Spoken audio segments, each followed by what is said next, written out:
ফুলকপি আমাদের খুবই পছন্দের একটি সবজি।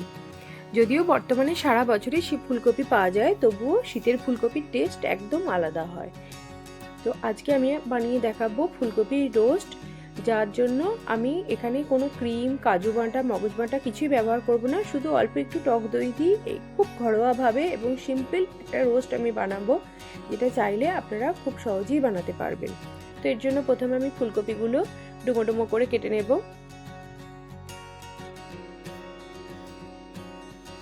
এবার এগুলো কেটে নিয়ে একটি পাত্রের মধ্যে জল নিয়ে আমি ভালোভাবে এগুলো প্রথমে ধুয়ে নেব।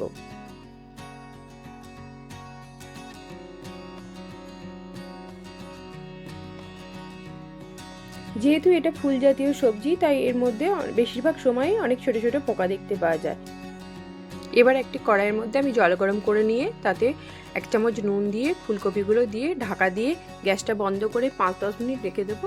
যদি ওর মধ্যে কোনো পোকা বা কিছু থাকে সেটা বেরিয়ে আসবে।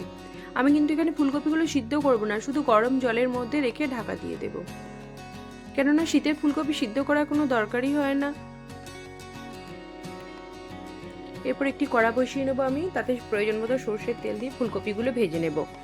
ফুলকপি কিন্তু আমার একটু ভালো করে লাল লাল করে ভেজে নিলেই খেতে বেশি ভালো লাগে, কাঁচা থাকলে অতটা ভালো লাগে না খেতে। আমি এখানে ফুলকপিগুলো লাল লাল করে ভেজে নিয়েছি, দিয়ে একটি পাত্রের মধ্যে এগুলো তুলে রেখে দেব।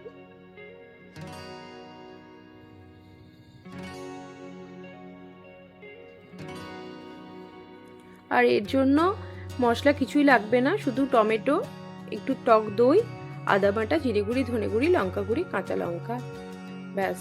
এবার কড়ার ওই তেলের মধ্যে আমি একটি শুকনো লঙ্কা, তেজপাতা, জিরে ফোড়ন দিয়ে ফোড়নটা একটু নাড়াচাড়া করে নেব। তার মধ্যে এবার টমেটোগুলো দিয়ে দেব। টমেটোগুলো দিয়ে আমি নুন দিয়ে অল্প একটু জল দিয়ে দেবো, যাতে টমেটোগুলো তাড়াতাড়ি গলে যায়।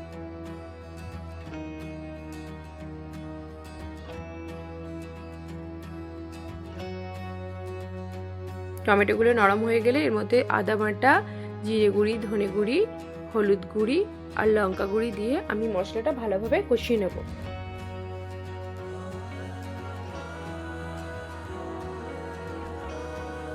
এবার এর মধ্যে টক দইটা আমি ভালোভাবে ফেটিয়ে নিয়ে দিয়ে দেবো।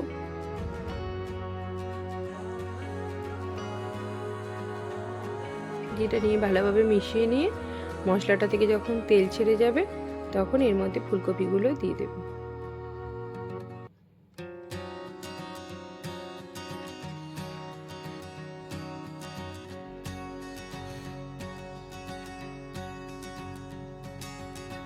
ফুলকপিগুলো এবার আমি এর মধ্যে ভালোভাবে মশলার সাথে মাখিয়ে নিয়ে ভালো করে কিছুক্ষণ কষবো।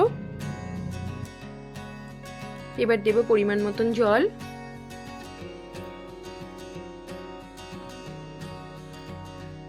স্বাদের জন্য দেবো অল্প একটু মিষ্টি আর দুটো কাঁচা লঙ্কা চিড়ে ওপর থেকে দিয়ে দেব।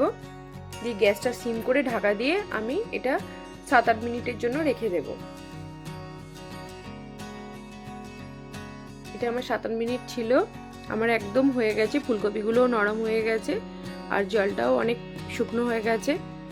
এবার উপর থেকে ধনেপাতার কুচি ছড়িয়ে আমি এটা পরিবেশন করব। রেডি আমার ফুলকপির খুব সিম্পল এবং ইজি রোস্ট। এটা ভাত, রুটি, পরোটা সবার সাথেই ভালো লাগে। রেসিপিটা যদি ভালো লাগে আমার চ্যানেলটা সাবস্ক্রাইব করবেন, লাইক করবেন, কমেন্ট করবেন। আজকে এই পর্যন্তই, সবাই ভালো থাকবেন।